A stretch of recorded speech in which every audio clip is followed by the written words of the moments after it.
what I'm doing now, let me get another towel in my hand, is I am measuring clearances here.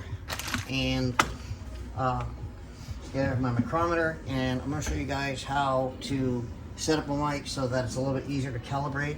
There's a lot. Always make sure you buy really good mics. I really kind of wouldn't do this with Harbor Freight stuff. And you can use plastic gauge. Some people use plastic gauge.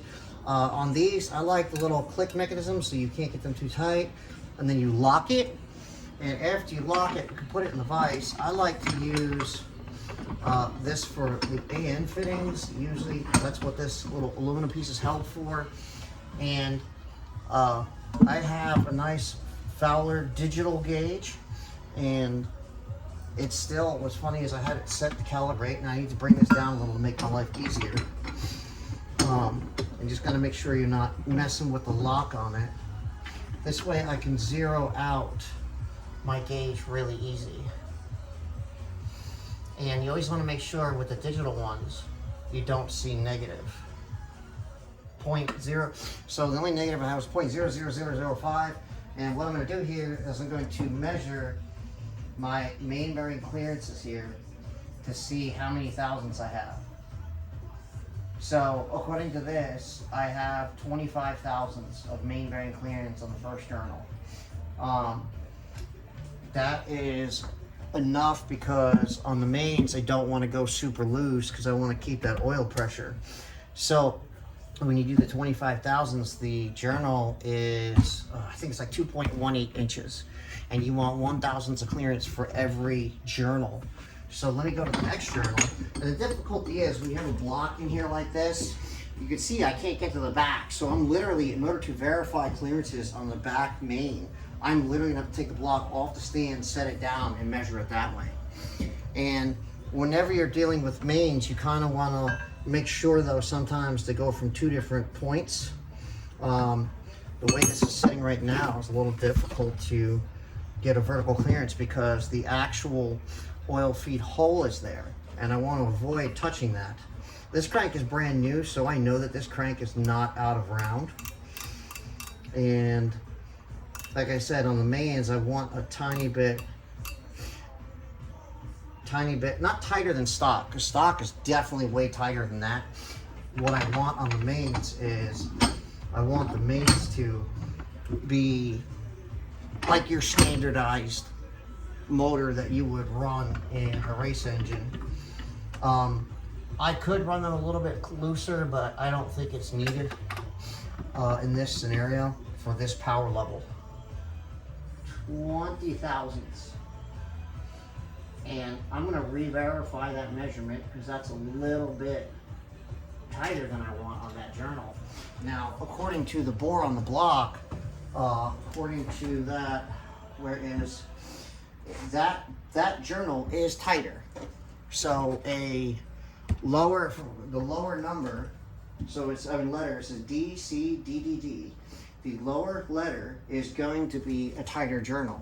So that means on this one, you're going to be more likely to have a little bit tighter clearance, but the spec is like 15,000, 20,000. So we're still bigger than what spec is, which this crank was, again, letters C, C, B, C. Again, the bigger on the crank, it's a little bit different, if I remember correctly, that oh, I'm sorry, it was numbers. It's 54444. The bigger the number, the smaller the journal. So that's why I went for an ACL race package instead of trying to go through all the different colors inside of the, oh God, man, I'm just having one of those days, guys, excuse me.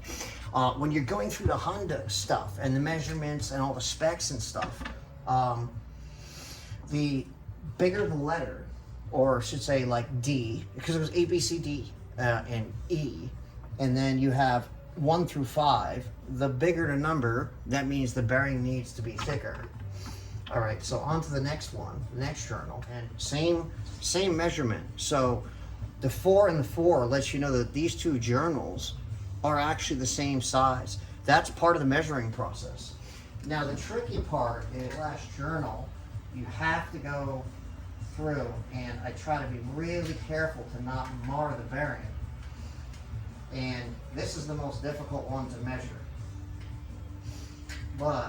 And you only need to measure vertical oil clearance. And again, 20 thousandths. So that's not surprising. That's kind of where we were aiming for anyway, to give you really good oil pressure. And I did not mar the bearings, and now in order to do the last two, I'm gonna have to pull this off. I don't think I really need to make a video of that. Make sure we're recording here. Even though the block says a particular letter here, because it says D, D, D, C, D, these should all be the same. And on the crankshaft, these last three of the numbers on the crankshaft are 4, 4, and 4. And they should literally all be the same. All the acceptable, okay, okay, okay, all within 20 to 25 thousandths of oil clearance, and the factory spec is like 16. The middle journal's at 19, but it's supposed to be a little bit bigger, so I'm gonna have to get just the race bearings and take one of the two bearings to kind of mix and match this size. This is probably gonna need a race bearing on both sides because the clearance is just too tight there. Shoot, this is gonna be a little bit more difficult when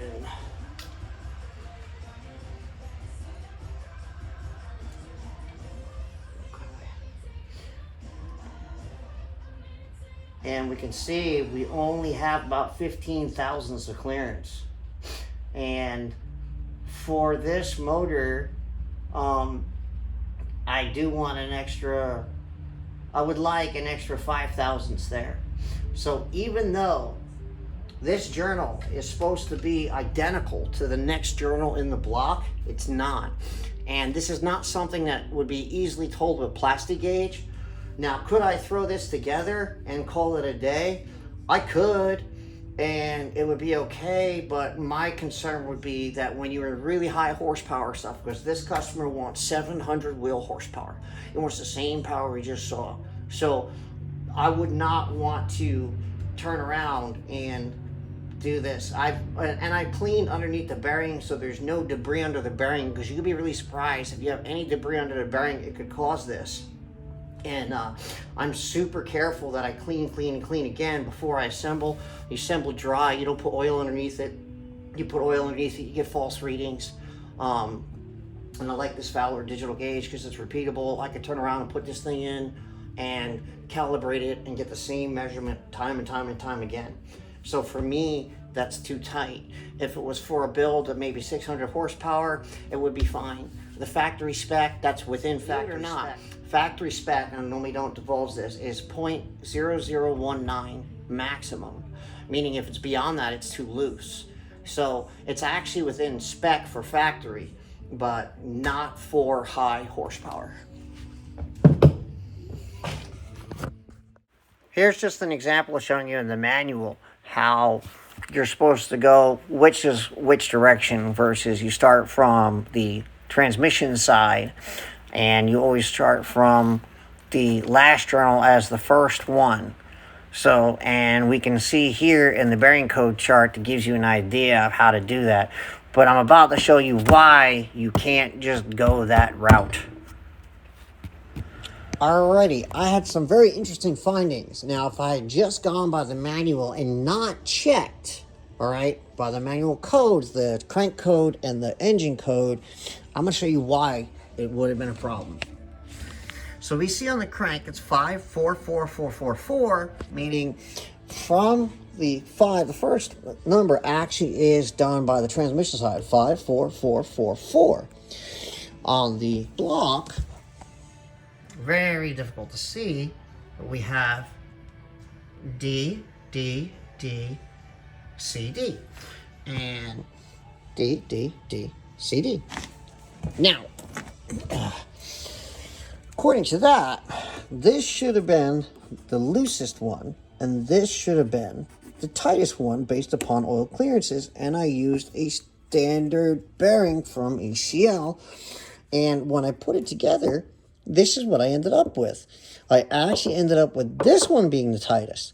Now, I took it all apart, and I rearranged it, and guess what? The bearings, and even cleaned it up, and look, it got even tighter.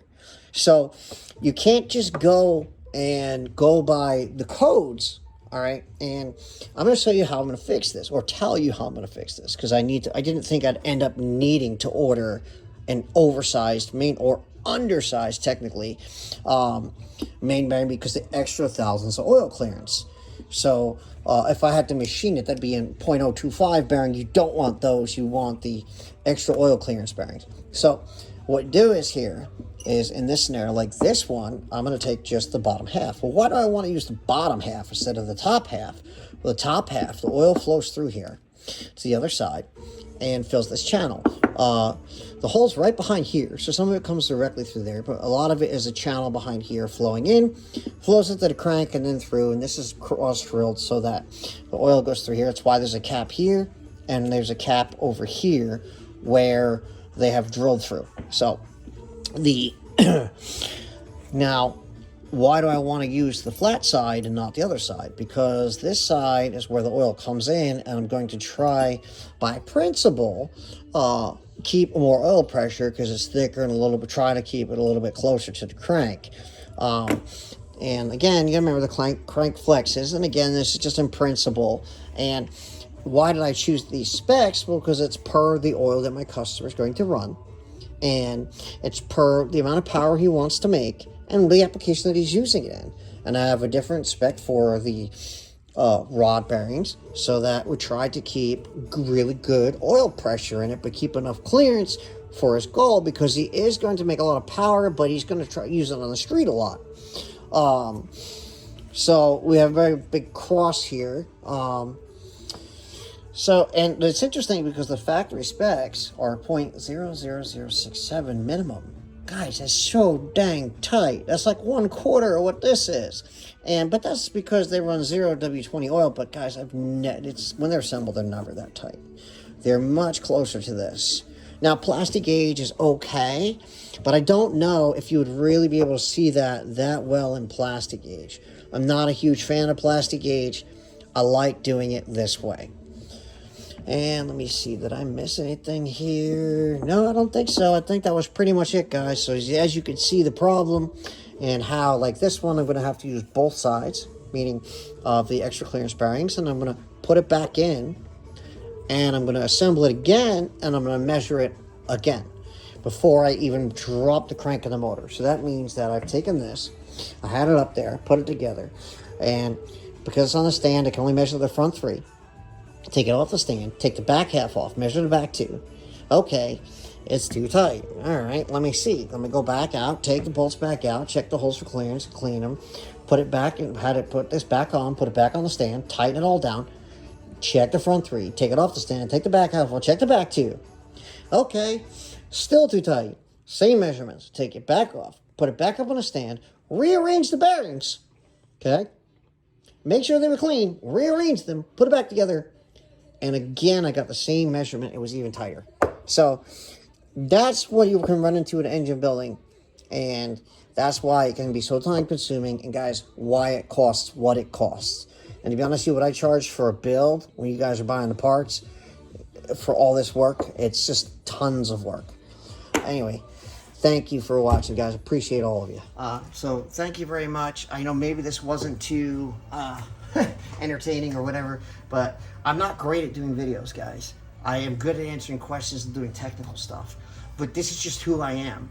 But many of you kind of like, I come across differently in text, and I just want to say, please, like, I'm not that kind of like person like that. I really try to help the community and really try to give the information that everybody wants. Well, not wants, let me phrase it, what you need.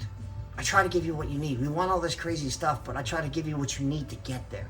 So thank you for tuning in. FKTD signing out.